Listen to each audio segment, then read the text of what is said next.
Agreements are not just things that we go over in class, they're things that we actually like center our interactions with each other in. So we really need to make sure before we go into these conversations that everyone is in agreement. So these aren't just things that we're like saying and talking about. Like we are going to follow these. Otherwise, we're either going to bring you back and remind you of those agreements, or we're going to ask you not to be in this space with us. So can I get a thumbs up either on camera with your reaction or in the chat if you can agree to these things?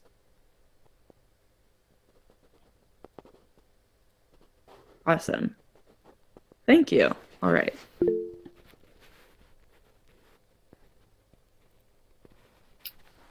Okay, yeah, so adding on to that, participation is a huge thing, and it's hard on Zoom, so thank you everyone for turning on your cameras. That's super helpful for us to like connect and see each other and be more in the space with each other.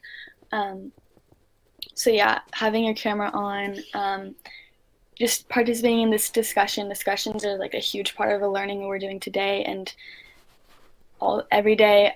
So that's really important, and it doesn't have to be the right answer necessarily. Like there's not always a right answer, just what your experience tells you. And asking questions also is a big part of our discussions. We totally welcome that and encourage it. And there's always the chat too. You don't always have to unmute yourself, but put anything in the chat. And then sharing your perspective and lived experience. If you're comfortable, we totally accept that and appreciate it. It's really good to hear everyone's experiences and talk about them. And yeah. And then, like we talked about before, listening to understand. Just kind of listening is a super big part of this work, especially as white people listening to our fellow like students of color and especially Black people in this week of action. So yeah, actively listening can be a really great way to participate. So yeah, and then ask to continue your participation after this class. So this learning we do here doesn't just stay in class, it translate out into the world, these discussions, these conversations we're having. So yeah. One. Oh yeah, you go. Vivian, go ahead. Oh, I was just gonna.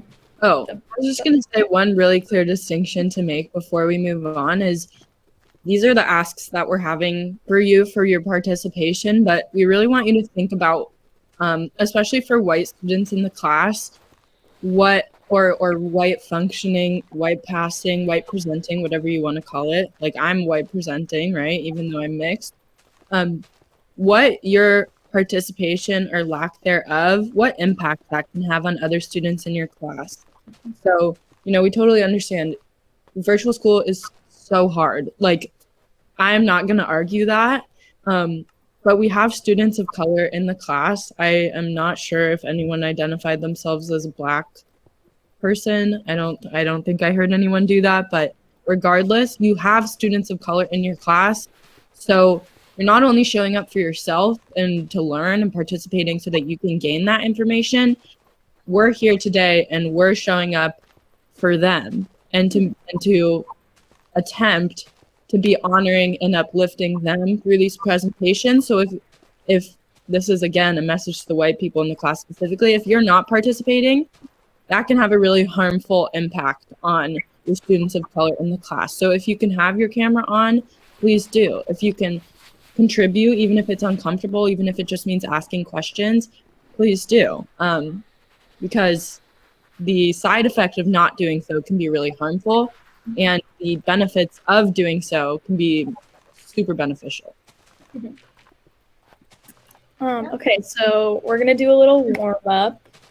So here's a quote. This is something Miss Best always has quotes at the beginning of like our classes, so we kind of want to follow in that.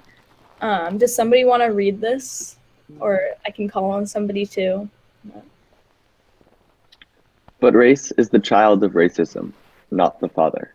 Yep, thank you. And then this is another quote. I can read this one if we want to, or somebody else, if you want to jump in, you can do that too. Okay, I'll read it. It says, it's not the world that was my oppressor, because what the world does to you, if the world does it to you long enough, and effectively enough, you begin to do to yourself. And that's by James Baldwin, who is very famous.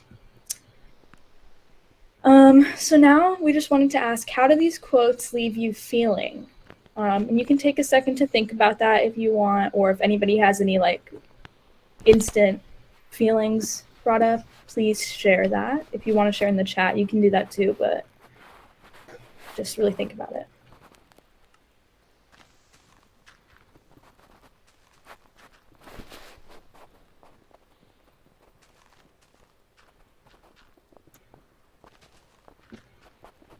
And if we need to, I can call on somebody too. That's kind of scary, but you know. I kind of relate to the second quote a lot as an Asian myself. I feel like a lot of the time, a lot of the racism that I experience is from people of the same race as me. So that you know, I think when we're the same race, we feel like we have a lot of leeway to be able to do this kind of racist stuff. And I think that can have a pretty big toll on our journey to equality and that sort of stuff. Thank you, Kevin. Does anybody else want to say anything about these quotes? Does anyone have any questions on what they mean? Because I know for me, like, I've been in critical race for almost 2 years now, and reading these, like, my brain kind of did a double take. Yep. Yeah, if anybody's confused, we can try and talk it out and figure it out together. At least for the first one, my interpretation of that was kind of that race is a product of racism, because race is this thing that, as we have, if you look at the history of this country, it's something that's constantly changing. There's not one constant definition of it, and it's also not based in biology. Newsflash. Like, it's fake. It's made up. And the impacts of it are very real. So I don't want to pretend that that's not true. But the actual concept of race is just made up. Surprise! Like, hopefully Jackson, biggest compliment ever. Thank you.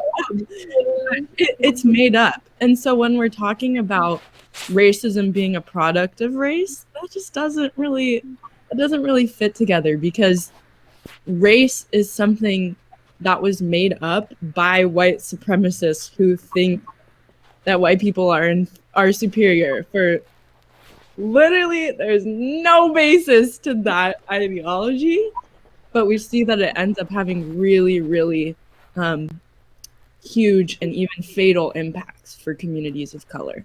Mm-hmm. Yeah. Okay.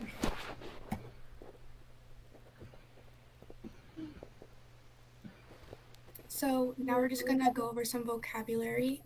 White supremacy is the ideology that white people and the ideas, thoughts, beliefs, and actions of white people are superior to people of color and their ideas, thoughts, beliefs, and actions. The second word is racial prejudice, which means an unjustified or incorrect attitude towards an individual based solely on the individual's race. Racism is the racial prejudice, preconceived opinion that is not based on reason or actual experience, plus social and institutional power. And racial hierarchy is a system of satisfaction that is based on the belief that some racial groups are superior or inferior to other racial groups. And that word is going to come into play later on in the presentation. All right. So some more vocabulary. Feel free to, if you have questions, you can ask them in the chat, or we'll have a little bit of time for you to ask questions after this. So the 3 expressions of racism. This is also going to be a really, really important understanding.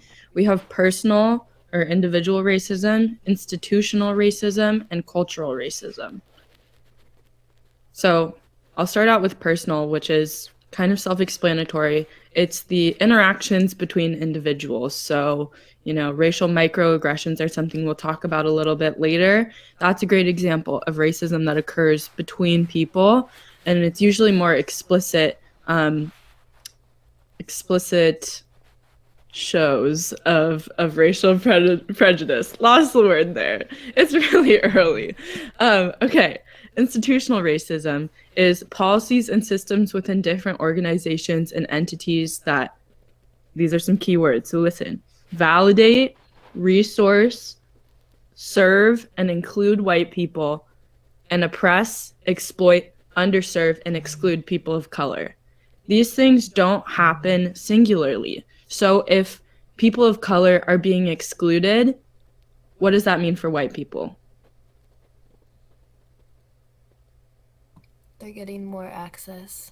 Right. They're being included. They're being resourced. So that's really, really important, because a lot of white people or white functioning people are like, racism doesn't impact me. Like, I'm not a person of color.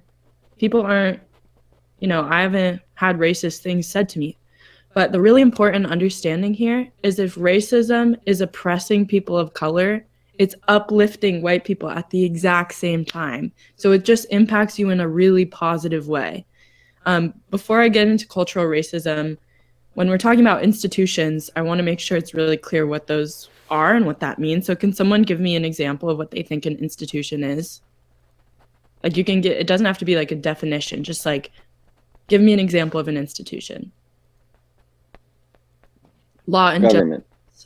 Government, yes. Thank you, Sam. Thank you, Ellie. Anyone else? Like school.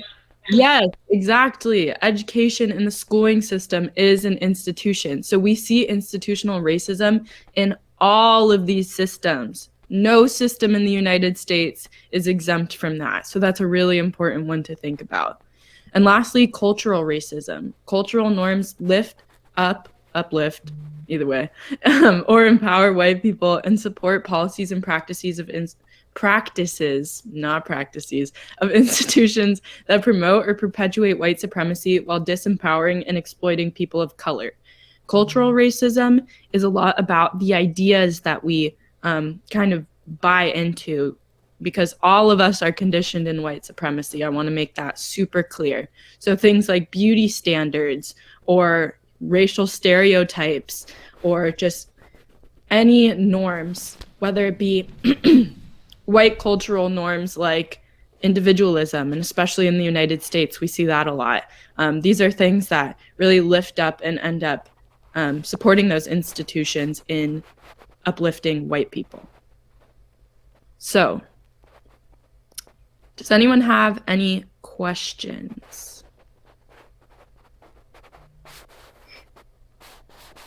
All right, moving on.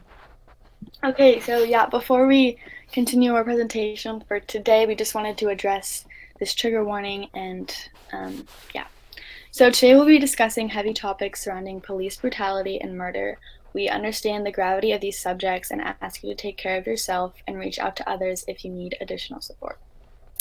You can reach out to Jim Hansen, school psychologist, or Giovanna Bakken, sorry, I don't know how to pronounce this, but the school social worker, Judy Marantins Herzberg, also another school social worker. And keep in mind that these faculty members are mandatory reporters. And also feel free to contact us. We'd definitely love to talk to you about anything you have to share. So yeah, if we can maybe put our contacts in the chat later. All right, so this is a picture of Trayvon Martin. And so, this is kind of our introduction to this week of action. So it just says Black Lives Matter, say his name, no justice, no peace. And we want to honor his life and understand his legacy. Okay, so now we're going to share out what do people know about Trayvon Martin, about the Black Lives Matter movement, who are the founders, anything you know about this organization or movement?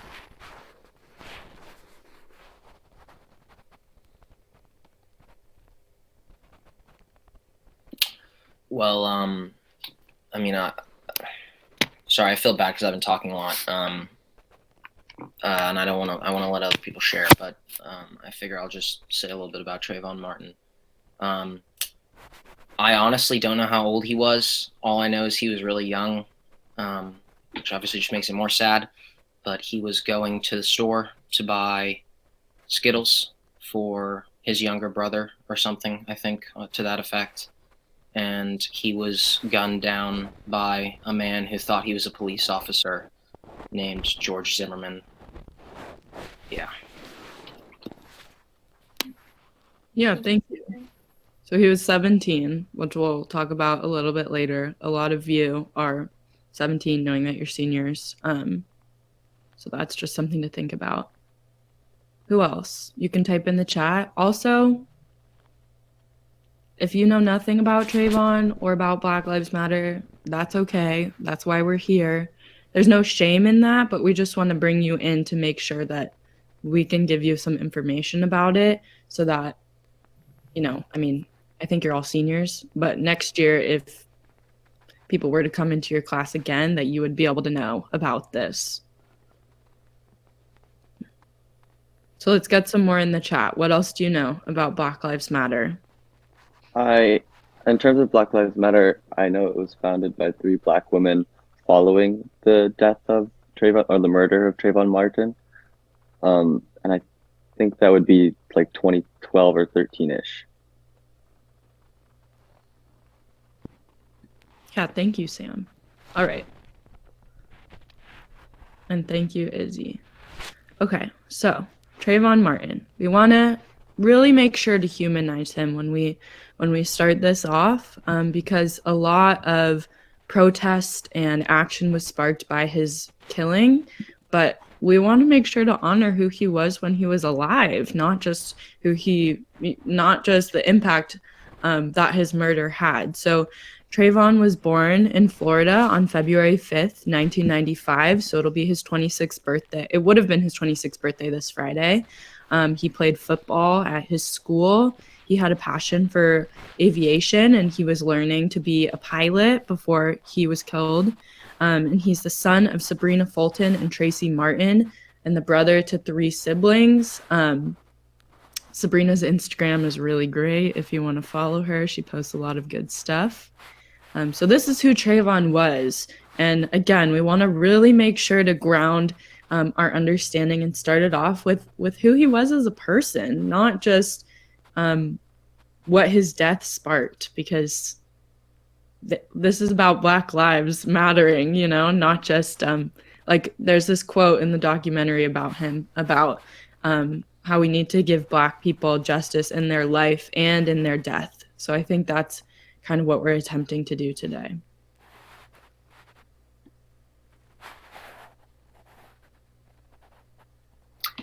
Okay, yeah. So,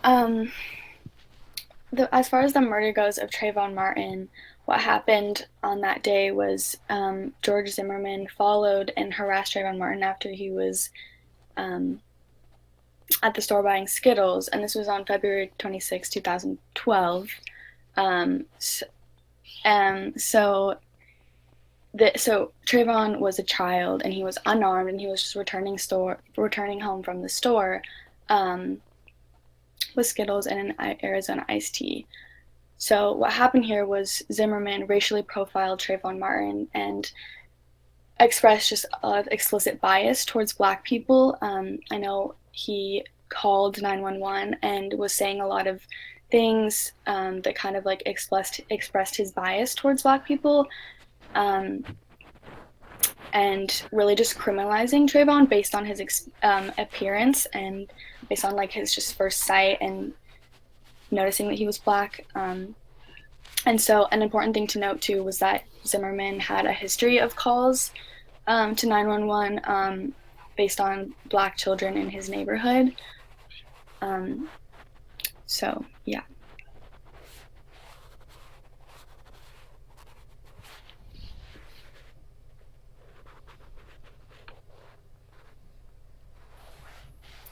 No justice for Trayvon. So Trayvon's murderer was not a police officer. He was a neighborhood watchman, giving him no authority to accost other citizens. And even if he had been a cop, murder is still illegal. The jury had one non-Black person of color. The defense team claimed that Black jurors would be biased, failing to acknowledge white biased against people of color. And the defense argued that Zimmerman acted out of self-defense, claiming that Trayvon was armed with a sidewalk.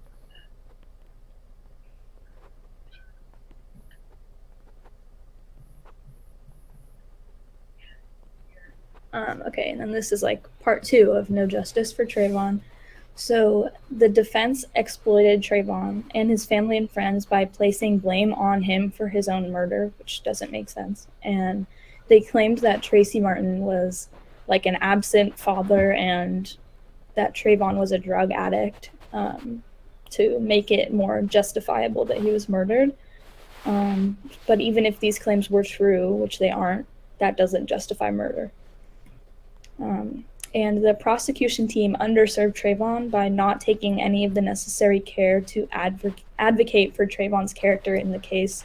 So, like, if you watch the documentary, you see that the defense had a lot of people come and back up George Zimmerman and really, like, explain how great of a person he was to make it more believable that he would never kill somebody or whatever. But the prosecution really didn't do this for Trayvon, and that was all intentional. So, and no justice was served. George Zimmerman was not found guilty of murder. So, that's important.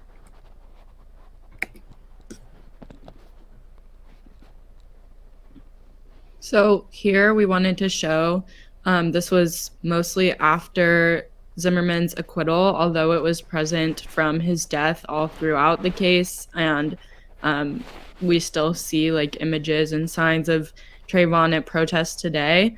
But these images look a little bit familiar to this past summer, if you ask me. Does anyone else agree? Can I get some snaps if that's true for you? So these photos are from about 8 or 9 years ago, which is just not shocking to me, not surprising at all, but still very angering.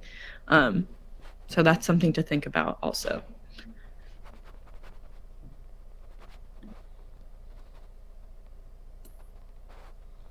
So now we're going to talk about Trayvon's birthday and honoring his life. So his birthday would have been this Friday, February 15th,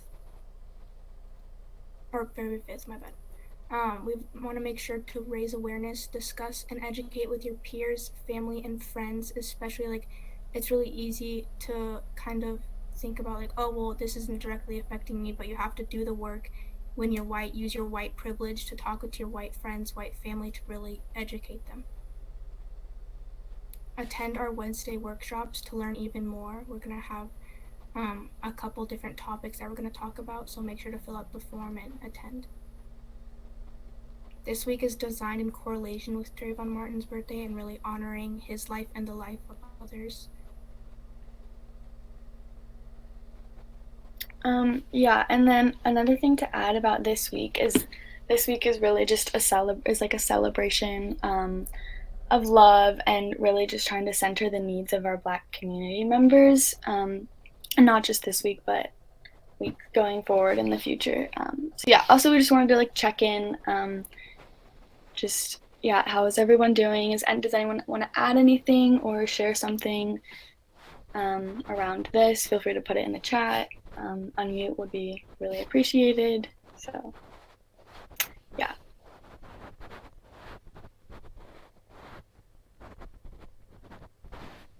Does anyone have any experiences on like how they learned about this Black Lives Matter movement or how they learned about the Trayvon Martin death or any protest experiences? I learned about Trayvon from the 3-4 students last year. So hopefully that shows how important this class is and how important this week is. Yeah.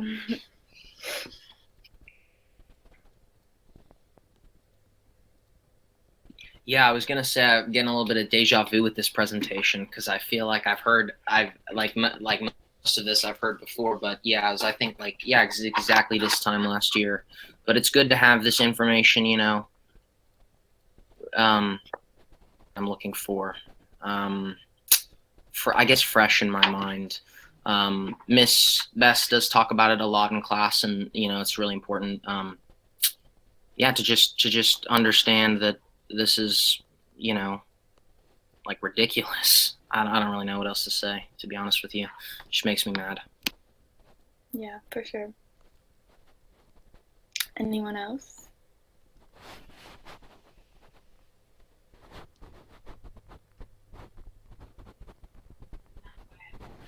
All right, let's move on, especially for the sake of time. We want to get through our presentation. Yeah.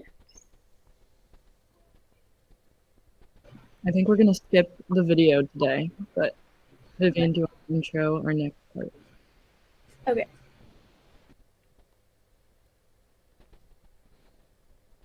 Y'all ready for this?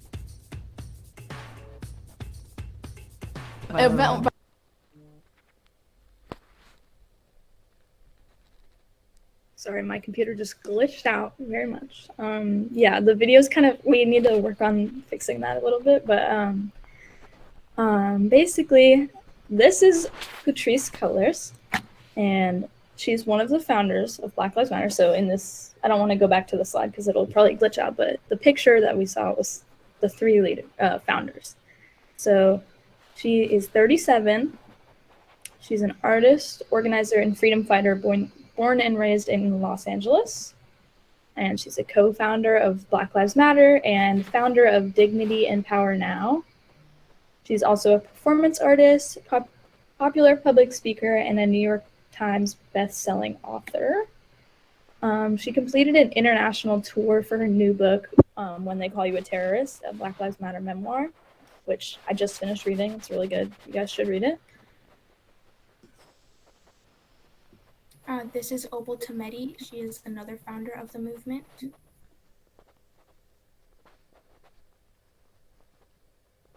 She is globally recognized, a human rights advocate, strategist, and writer of Nigerian American descent. She has been active in social movements for over 15 years. She is a co-founder of Black Lives Matter and served as the executive director in the United States' first national immigrant rights organization for people of African descent, the Black Alliance for Just Immigration. And she just became the first woman to receive an International Peace Honor Prize. All right, this is Alicia Garza. She is an American civil rights activist, obviously one of the other co-founders. She's an editorial writer for The Guardian, The Nation, The Feminist Wire, Rolling Stone, HuffPost, and Truth Out. She has she's a special projects director at the National Domestic Workers Alliance. And she's organized and advocated for issues around health, student services and rights for domestic workers, ending police brutality, anti-racism, and violence against trans and gender nonconforming people of color. So we're seeing that intersectionality in there. If you haven't heard of intersectionality, that's the idea that different facets of our identity intersect together to make varying extents of oppression. So, you know, cis and hetero people of color experience a different kind of oppression than queer people of color. So that's kind of the idea around that. I also just put all of their Instagrams in the chat. As Miss Best, if you've had her likes to say, change your feed, change your life. It is true. So I highly encourage you all to follow those three awesome women. Yes. Okay, and then so the purpose of BLM, the Black Lives Matter movement, is saying Black Lives Matter is neither separatist or racist, and it is not anti-white. So, I mean, I think this kind of goes for the all lives matter, white lives matter kind of thing you probably have heard about. Yeah, so it does not denote or promote or support hatred of our violence against our ethnic groups. Let me say that again. It does, so important words, it does not promote or support hatred or violence against any group. And it is about promoting the love and of self and Black rights to equal justice and fairness. So Black Lives Matter has since grown to an international organization with dozens of chapters and thousands of determined activists fighting anti-Black racism worldwide. Yeah, so now we have another check-in, just because that was a lot of information at one time. So we just are wondering, like, did any of you know who these women were? I mean, a lot of you probably saw this presentation last year, but why is it important to recognize these women and their activism? Do you have any questions? Just checking in. We'd love to get some responses.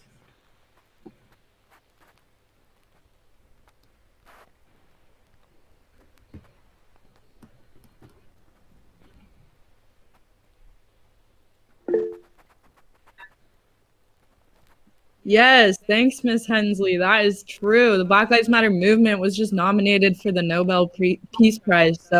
So much for these people. Sorry, I had to substitute. I was thinking a different word in my head. So much for these people who call it a violent terrorist organization. Like, anyways, let's move on.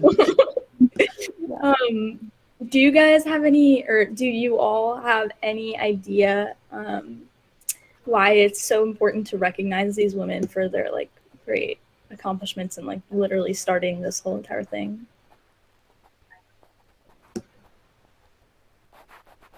Or what do you think? Like, why is it important to recognize them?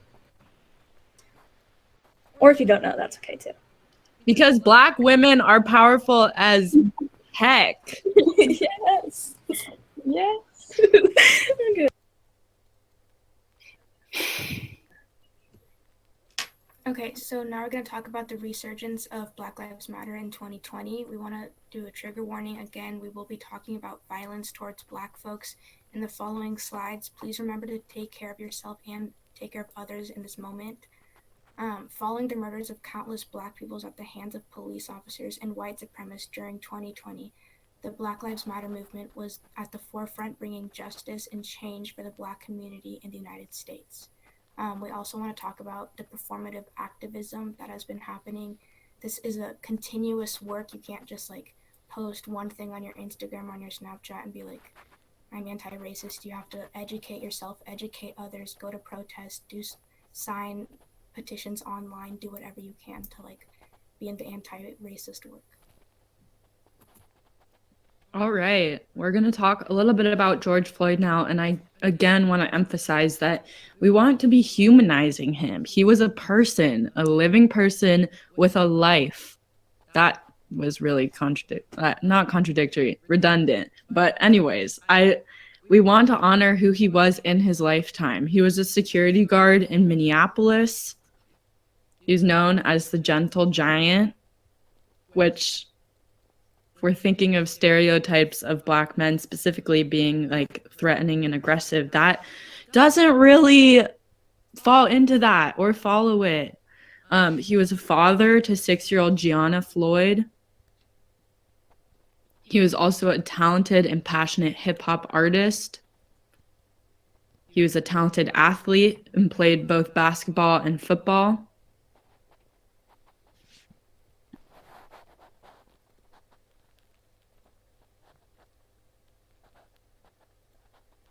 Okay, so kind of continuing that, going off that, the murder of George Floyd, he died on May 25th after the police officer Derek Chauvin knelt on his neck for 8 minutes and 46 seconds. The convenience store employee where George bought a pack of cigarettes thought he had bought them using a counterfeit $20 bill, and within 17 minutes of the police arriving, George was dead.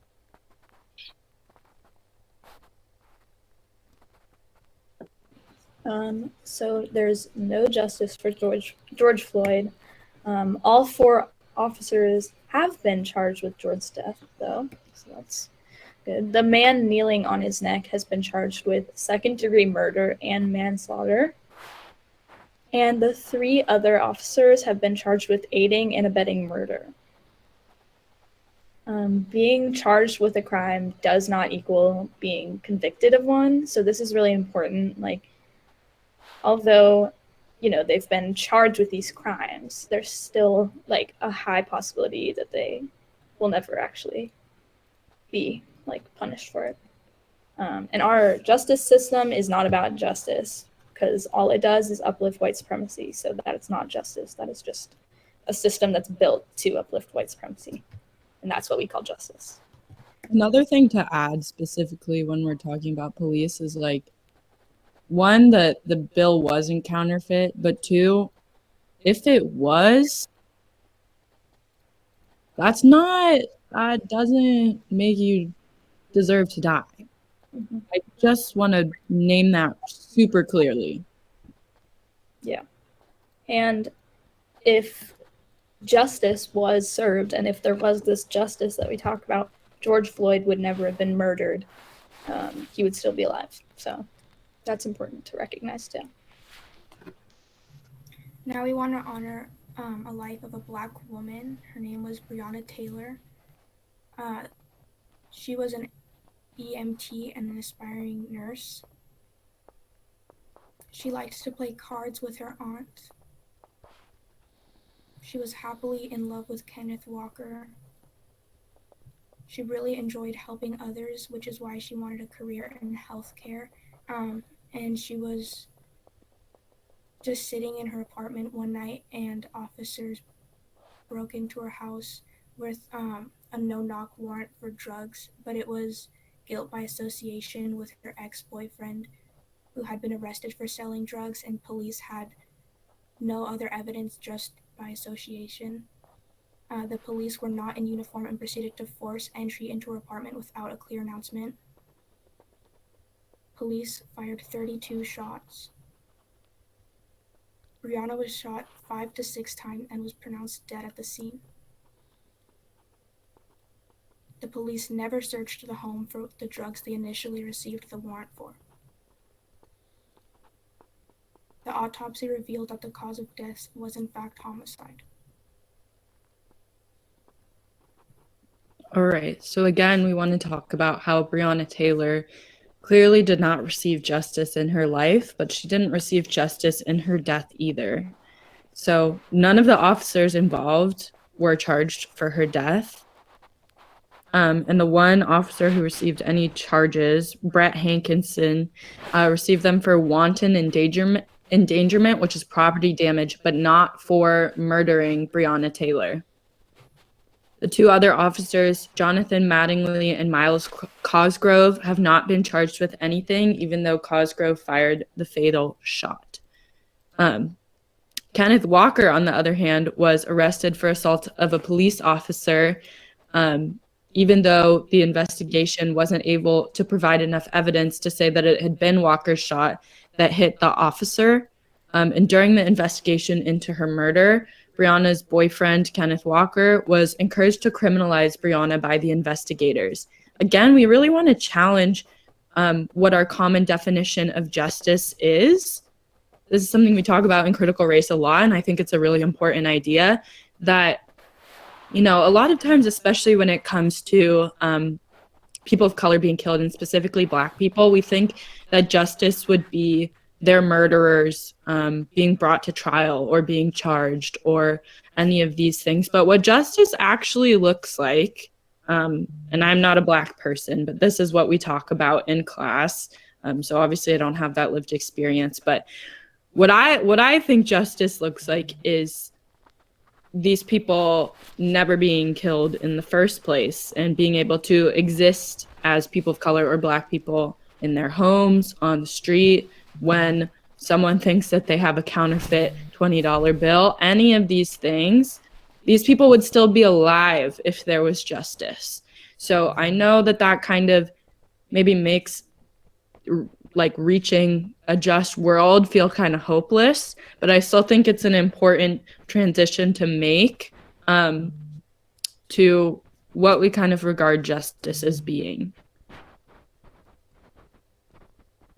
Yeah. And speaking of that, protests that have followed these events, A lot of them happened during the summer of 2020.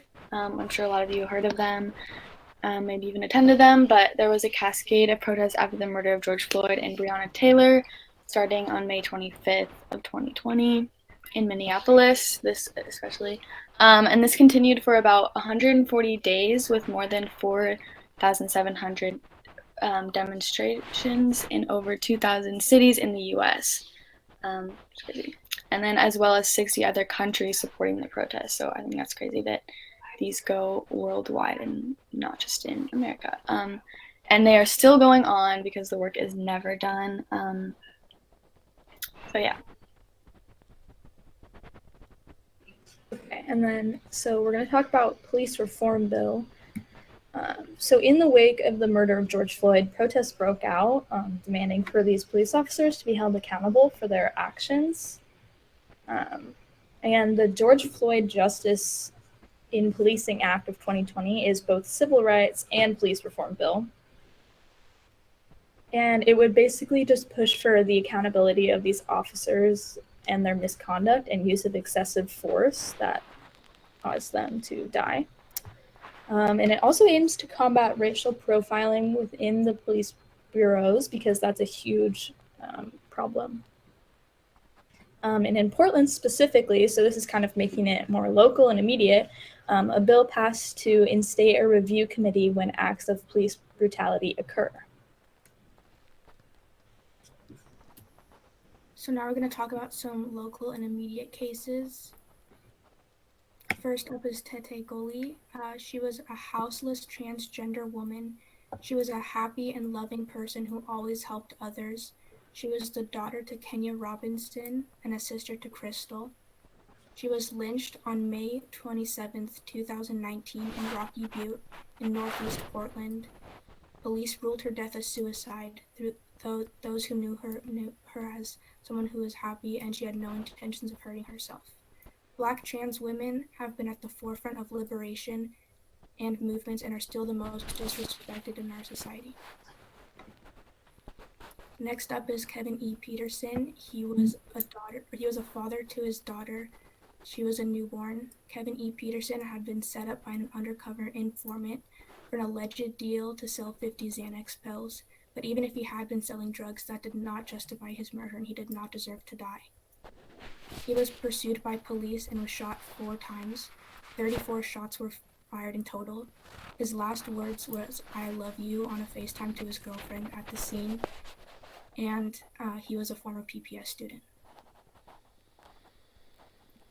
So at Kevin E. Peterson Jr.'s vigil, a lot of white supremacist Trump supporters, I'm going to, maybe this is a little ambitious, but I'm going to say you can just use them interchangeably. They came to counter-protest at the vigil, at this celebration of life, and destroyed it. They destroyed the demonstration for someone who had been killed. So I just want to let that sink in a little bit. This is here. This is not detached from us. This is not somewhere far away in the country. Like, I know that Portland is kind of seen as this like woke bubble, but this is happening at home. For those, I'm assuming we all live here or somewhere near. So the question we want to ask is what these people's intentions are when they come to counter protest and destroy a vigil honoring the loss of a murdered Black life.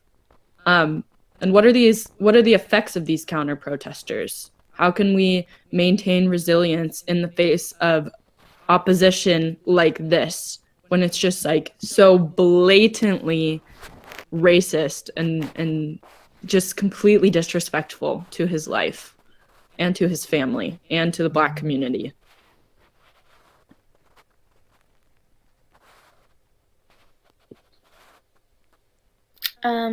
Yeah, okay. And then, so some local protests, like these protests have been super local, super immediate. Also, if anyone has any experiences going to protests or stories they want to share, put them in the chat or on mute. That would be awesome.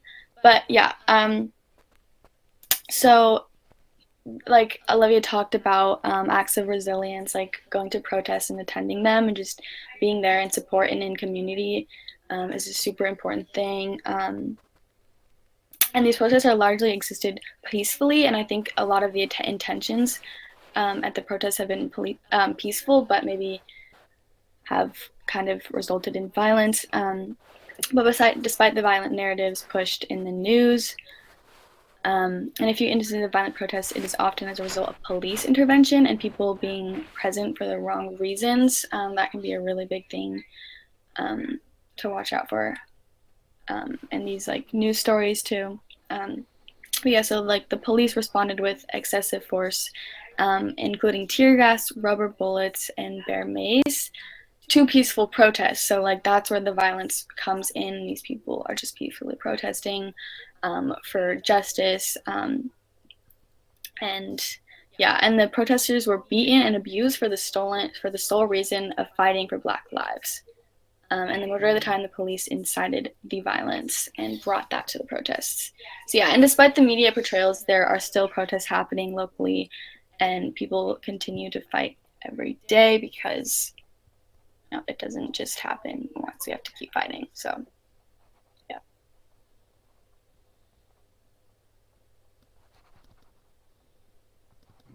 Okay, and I know we're running out of time, but we just ask that you guys please stay on for a couple extra minutes if you can. We just want to talk about some local activists because this is, once again, making it local and immediate. So some examples are Teresa Redford. She was a write-in candidate for Portland's mayoral elections during 2020, and she lost, but she received 9% of the vote, which is one of the highest for a write-in campaign. And she founded Don't Shoot PDX, which you've probably seen like campaigning on Instagram and stuff. There's a big thing for it. And that is basically just to promote police accountability for, because her nephew was shot and killed. So she really took action after that. She continues to be outspoken activist in Portland, and she wants to dismantle white supremacy and bring much needed change to Portland for everybody. And then also Fridays for Freedom, which is, I think, like in the middle picture, yes. It's a group of Black youth and allies that organizes events and marches throughout the city, educating and advocating for Black liberation. And then lastly, PDX Black Youth Movement. It's a Black youth-led movement that plans events and protests to fight for justice, as well for the Black lives lost at the hands of police. Some more. Regina Gray, dedicated local activist who was houseless for a lot of last year, but she still remained involved for the movement along with the leading Red House, which you probably heard about. And then Joanne Hardesty, she was the president of the NAACP of Portland branch from 2015 to 2018 and is now a city commissioner who has worked to push police reform and combat racial profiling. And then this is Justice for Patrick Kimmins. Patrick Kimmins was killed by the police in 2018, and the Justice for Patrick Kimmins is a call for justice by his mother, Letha Winston, who protests every Thursday for this cause. All right, for the sake of time, we're going to skip to the showing solidarity slide.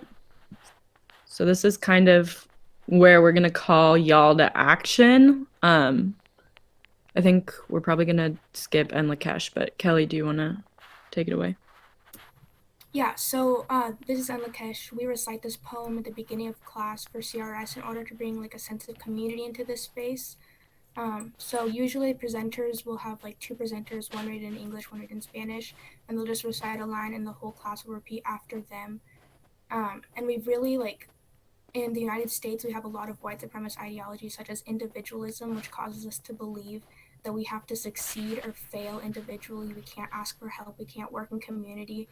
And we're really trying to bring that sense of community back into this space and be like, if you fall, I fall. If you do harm to myself, like I'll do harm to you. You know, it's just like that same like mentality of like, we're in this together. We have to fight together. So it's important to bring a sense of community in any which way you can in school and family, friends. Just always be there for one another and support each other.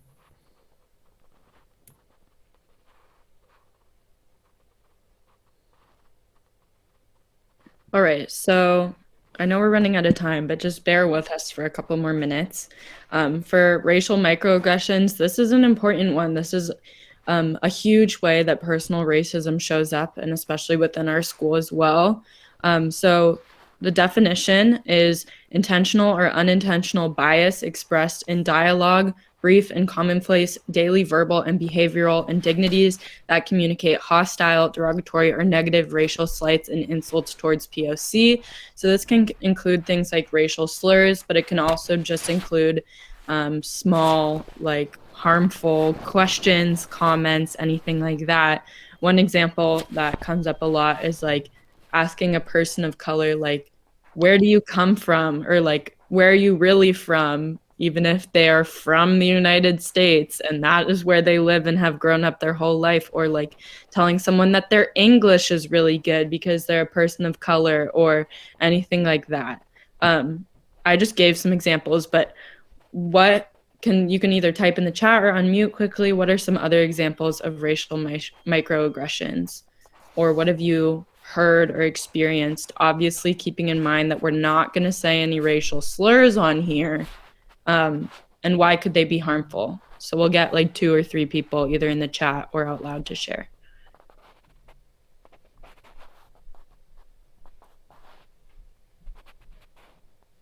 The first thing that comes to mind for me is what happened at Hoop Fest last year.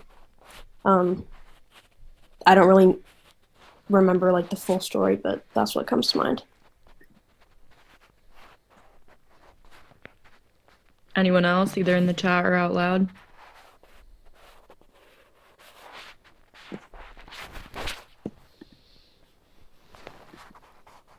Okay, moving forward. Oh, Jackson. Like saying a person of color is like really tan, really tan.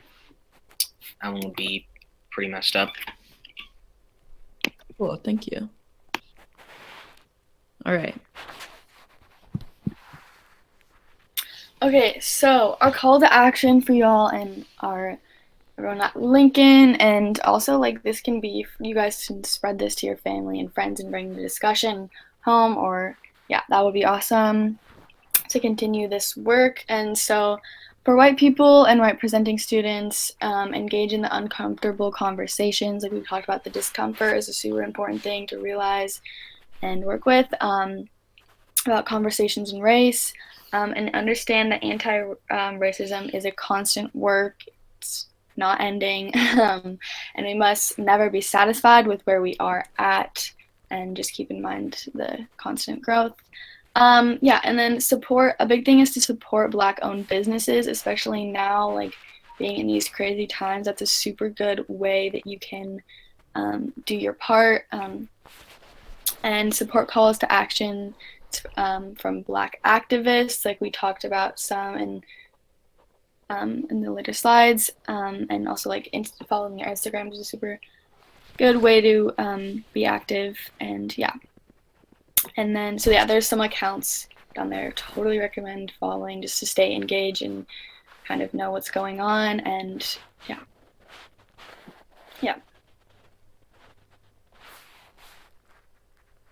And these are some resources. These will all be sent to your teachers. So yeah, I don't know. They're just, you can search these up if you want to find more ways to get engaged or like donate. It's a really good way to find exactly what you need to do and what you should do. So,